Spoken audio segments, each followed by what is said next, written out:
ఆ కాకులు కావు కావు నరుస్తున్నాయి కదా, అందుకు అర్థం ఏమిటో తెలుసా?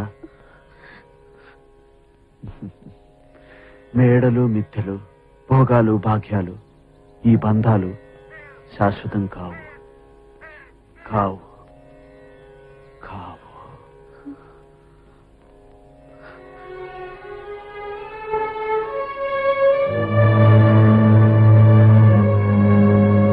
శ్రీనివాసుని కొలువు నుండి బావను సిరుల ఊబులోకి దింపింది మనమే.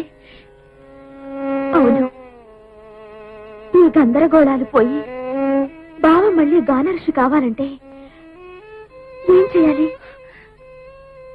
కొన్నిటిని దూరం చేయాలి, కొన్ని దూరం కావాలి.